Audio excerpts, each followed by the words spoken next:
Coucou à tous et bienvenue dans ma cuisine. Alors aujourd'hui, je vous montre comment j'ai préparé ce délicieux plat que vous voyez là.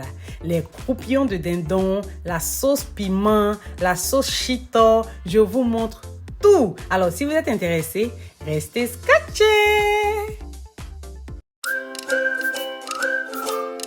Alors ici, je vais commencer par nettoyer ma viande, voilà, mes croupillons de dindon, mes cuits de dindon, comme on le dit si bien en Côte d'Ivoire.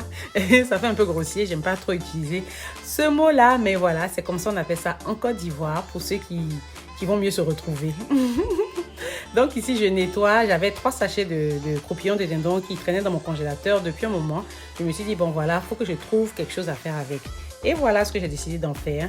Voilà, donc je coupe toutes les graisses. En tout cas, je me débarrasse de la majorité de la graisse, sinon de toute la graisse même qui est dessus, parce que je ne supporte pas la graisse. Il y a des gens qui aiment bien ça.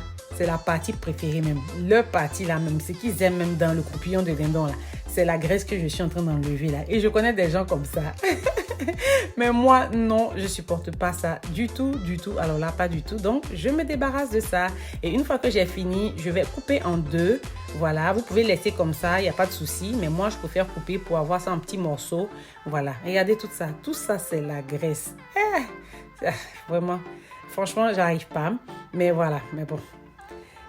Voilà, je vais couper en deux, voilà, et là, je pensais qu'il était Rambo. Il était trop fort. C'est-à-dire, il peut taper, puis ça va se casser. Il y a trop de force dans mes bras. Et je me suis rendu compte que non, j'en ai pas. Donc, je suis allée prendre mon pilon, voilà, et j'utilise le derrière du pilon pour taper le couteau pour m'aider à casser les os de la viande. Voilà, donc voilà une petite astuce aussi, si vous en aviez besoin, voilà, je vous ai donné une astuce. Voilà, une fois que j'ai fini de couper ma viande en morceaux, je vais la nettoyer, je vais bien rincer ça et tout. Et une fois que j'ai fini de rincer, je vais presser du jus de citron dedans, du jus de citron vert. Généralement, j'utilise du jus de citron jaune, mais j'en avais pas, j'avais que du jus de citron, j'avais que du citron vert. Donc, c'est du citron vert que j'ai mis dedans et c'est juste pour enlever l'odeur, cette odeur forte qui vient avec la viande fraîche, particulièrement même avec les croupillons de dindon là. Voilà, ça aide à se débarrasser de cette odeur là.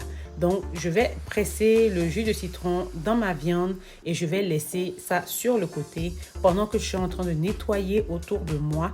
Et une fois que j'ai fini, je reviens à ma viande. Je vais juste rincer pour enlever le jus de citron dedans. Vous pouvez laisser le jus de citron dedans si ça va avec votre recette, si vous avez besoin de citron dans votre recette. Mais sinon, vous rincez. Moi, j'avais pas besoin de ça. Voilà. Donc, je vais rincer pour me débarrasser du citron qu'il y a dans la viande et je vais commencer à aller cuisiner.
Alors voilà, ma viande est prête, elle est dans la casserole et on va commencer à assaisonner et on va mettre au feu.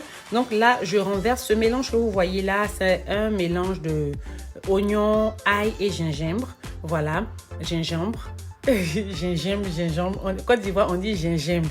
Ça s'écrit gingembre, mais nous on dit gingembre. Donc bon, si vous avez la meilleure manière de prononcer, laissez-moi savoir dans les commentaires. Voilà, donc je renverse ça dedans ici. Pour la liste des ingrédients précis, regardez dans la barre de description. Généralement, je mets tous les ingrédients là-bas. Voilà, donc là, j'ai rajouté une feuille de laurier et j'ai rajouté quelques branches de thym. Voilà, et là, je rajoute un morceau de betterave. Voilà. Généralement, la betterave, je vais l'écraser pour verser dedans. Mais là, c'était congelé. J'en avais pas de frais. C'était très congelé. Donc, voilà, j'ai jeté juste dedans comme ça. Ça va pas faire l'effet que je veux. Écraser est mieux. Donc, si vous pouvez écraser, c'est mieux d'écraser. J'ai rajouté du sel, du poivre et là, je rajoute des épices d'assaisonnement passe-partout. Voilà, donc rajoutez les épices d'assaisonnement de votre choix. Je rajoute un peu d'eau et je vais laisser cuire. Maintenant, la betterave, je la rajoute dedans pour la couleur. Donc, ça ne va pas vous donner le cuir des tendons rouge qu'on a au pays là. Non, c'est pas pour que ça joue ce rôle-là. Mais ça va vous donner une couleur un peu dorée. Voilà. Voilà. Quand ça va cuire et que je vais mettre ça dans le four, à la sortie du four, vous allez voir que ça aura cette couleur dorée un peu façon là. Cette belle couleur dorée là. Voilà, ça donne cet effet là. Mais comme j'ai dit, écraser pour verser dedans. Ne jetez pas le morceau dedans comme ça. Moi, j'ai fini par écraser ça après. Voilà, quand ça a ramolli. Voilà. Et une fois que vous avez fini, une fois que j'ai fini, je vais retirer, c'est prêt. Voilà, j'ai laissé bouillir jusqu'à ce que ma viande soit assez tendre comme je veux. Et là, je retire maintenant et je vais mettre ça dans mon air fryer pour cuire ça, voilà, pour griller ça tranquillement. Vous pouvez griller ça dans l'huile directement. Vous pouvez mettre ça dans le four, voilà, pour griller ça. C'est comme vous voulez. Mais je vous donnerai comme conseil de mettre ça soit au four ou soit dans le air fryer. Voilà, ça évite l'huile. Mais après, souvent, un peu d'huile, ça fait pas de mal non plus. Pas toujours, mais une fois en passant, bon. Ah, jusqu'à preuve du contraire, griller aussi, c'est doux, hein. Donc voilà, une fois que ça c'est fait, on va passer à la préparation de notre chiton.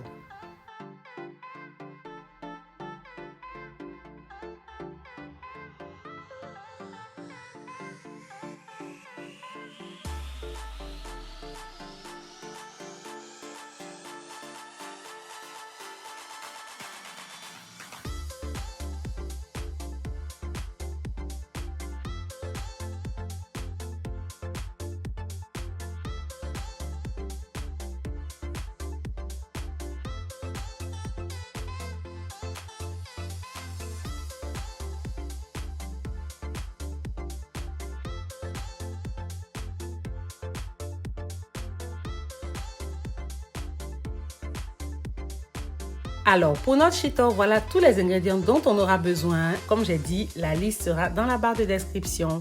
Voilà, sinon ici, j'ai de l'oignon, de l'ail, du gingembre, j'ai de la poudre de poisson, j'ai de la poudre de crevettes, j'ai de la poudre d'écrevisse, j'ai de la poudre de piment et j'ai de la tomate pâte. Voilà. Donc, la liste des ingrédients exacts, donc toutes les mesures et tout, sera dans la barre de description. Si vous êtes intéressé, vous aurez tout là-bas.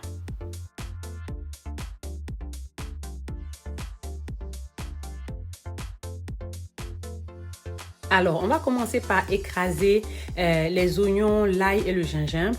Voilà, on va tout écraser. Et ici, pour écraser, pour aider votre mixeur à écraser ce mélange-là, vous aurez besoin de liquide. Mais je vous en prie, n'utilisez pas de l'eau. Voilà, c'est une recette qui ne veut pas d'eau parce qu'on veut même se débarrasser de l'eau qu'il y a dans l'oignon et le gingembre. Donc, utilisez de l'huile pour aider votre mixeur. Si le mixeur ne peut pas écraser le tout sans liquide, utilisez de l'huile, la quantité que vous voulez. Mettez autant d'huile que vous pouvez à partir du moment où ça peut aider le mixeur à tout écraser bien lisse. Il n'y a pas de souci. Mettez autant d'huile que vous pouvez, mais pas d'eau de grâce. Pas d'eau du tout, du tout. Une fois qu'on a fini d'écraser, on va venir commencer à griller. Et ici, dans ma casserole, je renverse de l'huile. Et l'huile que vous voyez là, c'est de l'huile que j'ai déjà utilisée il y a quelques jours de cela pour griller du poisson.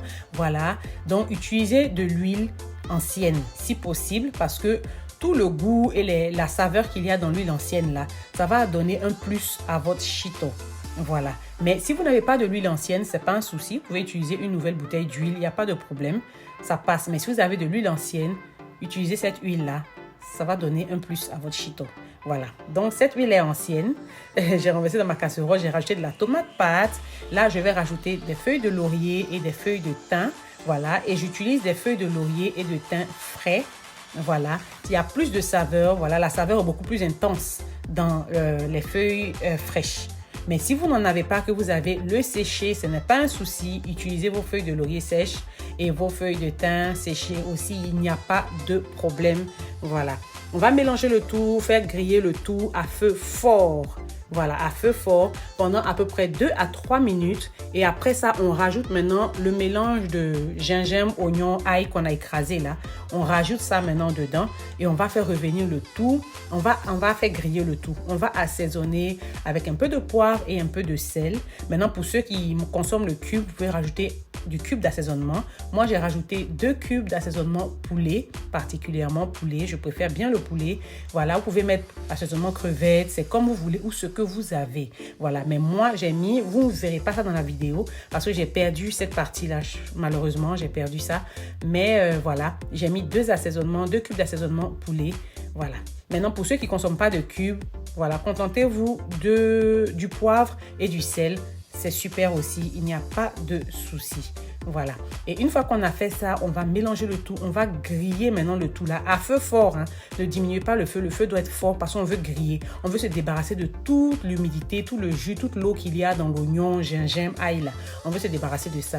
Donc, mélangez régulièrement parce que le feu est fort. Vous ne voulez pas que ça brûle. Si ça brûle à cause de l'oignon, ça va être amer. Voilà. Donc, vous ne voulez pas que ça brûle. Donc, gardez un œil dessus. Mélangez constamment. Voilà, si vous avez une casserole anti-adhésive, ça sera super, ça sera mieux. Mais sinon, ce n'est pas un souci. Donc, on va griller le tout pendant au moins 15 à 20 minutes, dépendant de la quantité de votre shito. Voilà. Sinon, moi, j'ai grillé pour moi pendant au moins 15 à 20 minutes, peut-être un peu plus même. Voilà. Vous allez voir à un moment que la texture va commencer à se détacher d'une manière là.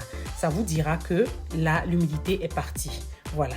Donc, une fois que ça c'est fait, maintenant, on vient rajouter nos poudres, comme vous voyez là. Voilà, donc après les 20 minutes ou même 25 minutes, même je dirais, comme je dis, ça dépend de la quantité de votre shito. Une fois que c'est bien grillé là, à feu fort, hein, une fois qu'on a fini, on vient rajouter maintenant la poudre de piment et on vient rajouter la poudre de crevettes, la poudre de poisson et la poudre d'écrevisse. Voilà, on rajoute toutes les poudres qu'on a et on va mélanger le tout. Parce qu'on voulait d'abord se débarrasser de toute l'humidité qu'il y avait dans le mélange de gingembre, oignon, ail là. Parce qu'eux, ils sont frais. Donc, on voulait se débarrasser de toute l'humidité qu'il y avait dedans. Et une fois qu'on le fait très bien, voilà, on vient maintenant rajouter les poudres. Les poudres, là, elles sont déjà sèches. Donc, il n'y a pas d'humidité dedans, il n'y a pas d'eau dedans. Donc, voilà, on rajoute ça là et on va mélanger. Donc, vous allez vous rendre compte qu'on tire vers la fin de cette préparation. Voilà, je rajoute un peu d'huile encore parce que j'ai trouvé qu'il y avait besoin d'huile. Donc, c'est à vous de faire, mais je vous préviens, vous aurez besoin de suffisamment d'huile. Mettez autant que vous pouvez parce que, comme je dis, on grille, on est en train de griller. Donc, vous avez besoin de beaucoup d'huile. Voilà.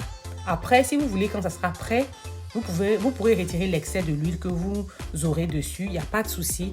Mais pour là, déjà pour le temps qu'il est là, on a besoin de cette huile-là pour avoir la texture qu'on recherche. Voilà. Et une fois qu'on a fini de rajouter toutes les poudres, on va continuer de griller à feu fort là pendant au moins 10 minutes encore. Et voilà, c'est prêt. Votre shito est à servir. Ce qui est bien dans le shito, moi en tout cas quand je fais beaucoup comme vous voyez là. Parce que ça prend du temps, c'est fatigant à faire, ça prend du temps. Donc, tu ne veux pas faire une petite quantité, tu préfères faire beaucoup, comme ça, tu ne fais pas ça tout le temps. Et ce qui est bien, c'est que si c'est bien grillé, si c'est bien fait, sans humidité dedans, vous pouvez conserver ça pendant longtemps. Vous mettez ça dans des petites boîtes que vous fermez bien là, des boîtes bien propres, voilà, que vous fermez bien et vous déposez ça même dans le placard dans votre cuisine. Ça va rester là-bas pendant des mois, ça se conserve, ça ne se gâte pas. Vous n'avez même pas besoin de mettre au réfrigérateur. Voilà, des boîtes qui se ferment hermétiquement, voilà. Ok? Maintenant, quand vous prenez une boîte, vous l'utilisez, vous mettez au réfrigérateur. Une fois que vous avez ouvert, vous pouvez mettre au réfrigérateur. Vous n'êtes même pas obligé même de mettre au réfrigérateur. Ça reste dehors là, ça ne se gâte pas. Si c'est bien grillé, qu'il n'y a pas d'humidité dedans, en tout cas, ça ne se gâte pas du tout. Voilà. Et pendant ce temps, voilà à quoi ressemblent nos croupillons de dindon. Comme je vous avais dit, c'est prêt. Et regardez la couleur. C'est pas beau ça? Regardez la couleur. Et c'est de ça que je parlais avec la betterave. Ça donne cette couleur dorée bien chic là. Voilà. Maintenant, pendant ce temps ici aussi, je fais rapidement mon dokunu. Je mettrai la vidéo séparée du dokunu pour vous montrer comment je fais ça. Voilà. Là, j'ai pas mis la vidéo. J'ai pas montré comment j'ai fait du début à la fin parce que la vidéo allait trop longue. Voilà. Donc, je vous montre rapidement. Mon dokunu, il est frais, cuit à la maison. Maintenant, on fait le piment frais. Donc ici, j'ai oignon et piment frais. J'ai mis un peu de sel pour aider, pour que ça soit facile pour moi d'écraser. Voilà. Et maintenant, je rajoute mes tomates fraîches découpées. Voilà. Et voilà, j'écrase encore. Voilà le résultat. Donc, c'est oignon, tomate, piment frais. C'est tout. On ne prépare pas, ça reste comme ça. On sert avec un peu d'oignon, un peu de tomate fraîche découpée, le shito. N'oubliez pas de liker, commenter, partager et on se dit à la prochaine pour une nouvelle vidéo. Bye!